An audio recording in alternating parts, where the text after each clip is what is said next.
What's up, guys? Welcome back to our video. We just got the first two episodes of the Hawkeye series on Disney Plus, and within episode 2, we actually see more of a chemistry, the duo between Kate and Clint, as you see the chemistry for the first time on screen in the show. We actually see more of New York City, actually more of Times Square, I believe, and we get more of the Tracksuit Mafia, more of Kate's parents, including for Eleanor Bishop as well, and that ending that totally sets up the next couple episodes going down the line as we head into the future of the MCU, and for what's in store for Kate and Clint as well as far as that ending too. So in this video, this will be my episode 2 breakdown of the Hawkeye series. If you want to check out my episode 1 breakdown, it'll be linked down below as well. But if you have not seen episode 2 of the Hawkeye series, there are going to be major spoilers. So if you're trying to avoid spoilers, you should probably click away now. But if you're still here and you don't care, let's get into it.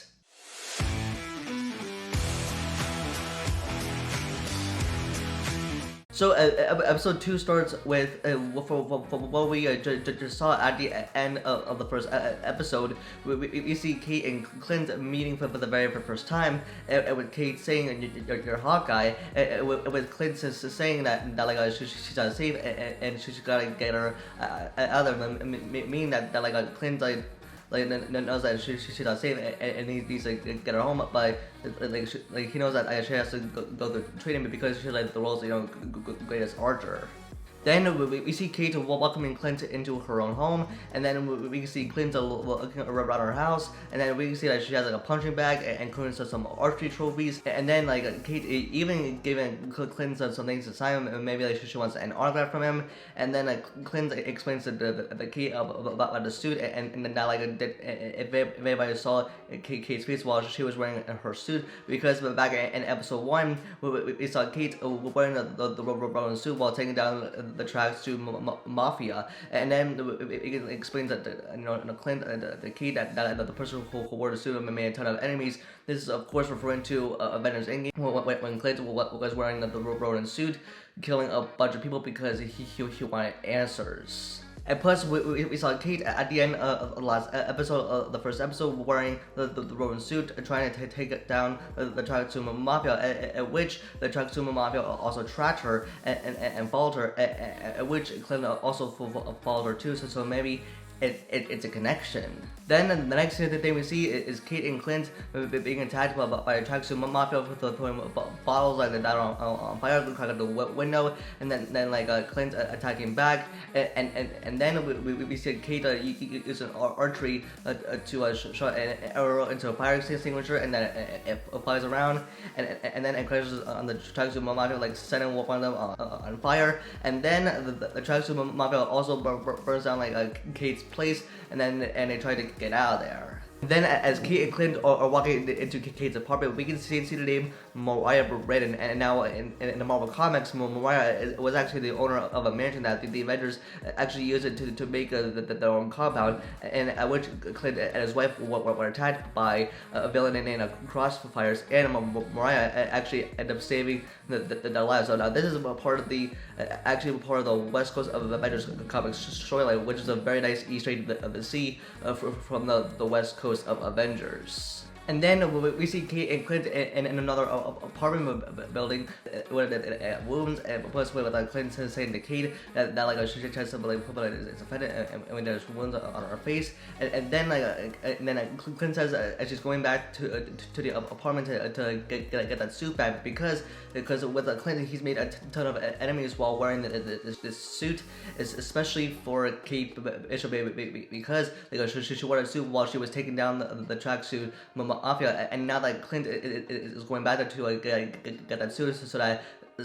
Clint and Kate won't become targets while wearing the suit, because the suit does have a connection between Kate and Clint. Next, we see Clint wearing a firefighting suit as he's going back to the apartment to get the suit back, and then he realizes that the suit is gone, like so someone took the rolling suit, and then when Clint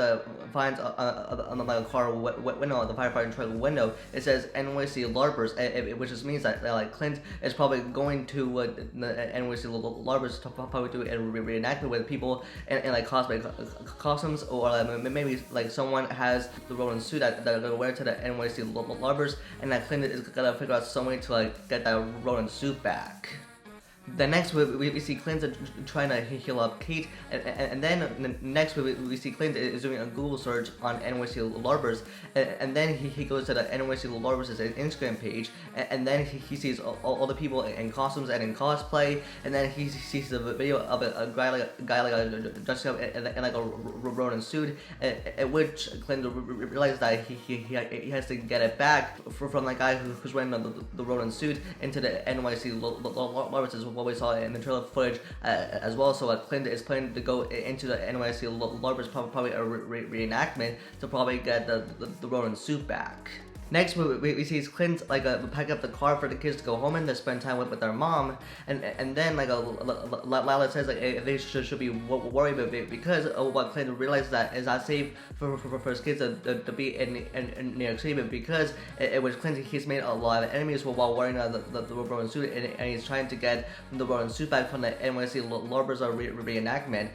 and with this like the kids knows that he's up to something, and then he makes a promise like he would make it back home in time for Christmas. That's like the big question that we're all asking, will it be home in time for Christmas, because what we all know is that this is kind of like a diehard kind of like Christmas type of show, because with this like Clint is making a promise to his kids like that they spend time with his family for Christmas, and with Clint he's gonna be going through a lot. Next we see is Kate and Clint walk around Times Square in New York City, because that's where all the big things happen, and then we can see all the Avengers characters, and then we can hear kids say like, oh, my mom look a superhero, but because Clint he hears that because he's been in New York a lot, especially from the events of very first Avengers film, from the Battle of New York, and then we hear a reference to kind of everything from the Hunger Games, with like Clint says saying to Kate like for a kind of everything, because we've heard like a Marvel and MCU reference like pop culture characters before. Next we see is Kate and Clint trying to exchange numbers, and with Clint saying which that and the numbers for emergencies only or blood and leave, which means that Clint might call Kate for future situations in a bunch of later episodes of the Hawkeye series, because they might get into crazier situations where they're taking down enemies, which Clint might call Kate in a bunch of like future episodes. Then next we see is Kate entering an office building where we see Eleanor and Jack, which like, Kate was signed up by news about like Jack's uncle who previously passed, Armand, and then we kind of hear suspiciously that like Jack and Armand had a very special relationship, which leads to the question like who killed Armand, or maybe was it Jack, like maybe if he's like a villain, but we're not sure, but like Kate looked like kind of suspicious of what he kind of said that, which mean leading to when Kate was wearing the Ronin suit the night that he found Armand being dead, like maybe like Jack like killed his own uncle.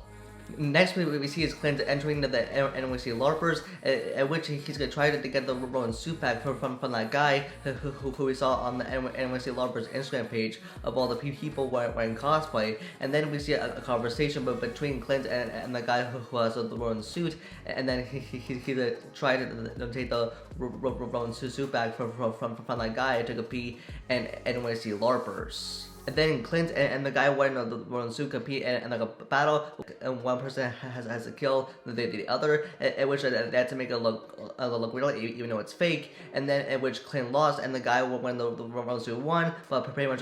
forgave him, and then like Clint has his Ronin suit back. Then we see Clint's kids back at the house making cool gingerbread houses, and then Clint's wife gives him a call, like telling her that like he needs one more day, and he promises his daughter and his kids that he would make it home for Christmas. At which this is kind of like a Die Hard theme, like a kind of show, which Clint is going through a lot and taking out lots of enemies. Then we see Jack and Kate get defending, and then they fend, and then Jack let Kate win it because she's the 2-time state champ, and then with the Kate, she had tried to stab Jack in the face because Kate knows of what Jack is hiding, because maybe Kate knows if Jack actually killed his own uncle, or maybe Jack is really hiding something, or if he's actually the villain of the series. Next, we hear Kate say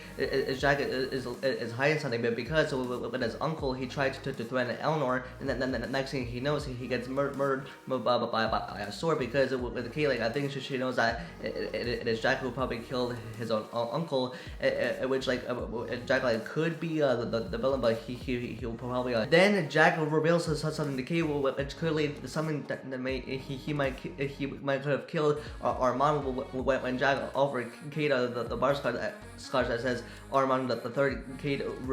quickly realized that Jack is the killer of Armand, who murdered his own uncle. And Kate is going to try to prove it, maybe in the next couple episodes. Then the episode ends with Clint actually being surrounded by the Tracksuit Mafia and then being taken hostage. And then we see Kate try to track down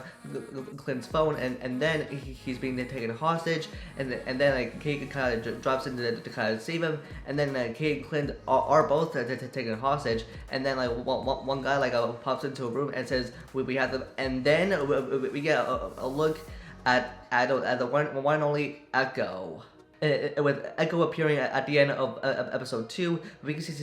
Kingpin is definitely on the way for later episodes of Hawkeye, which Echo is associated with Kingpin, because in the Marvel comics,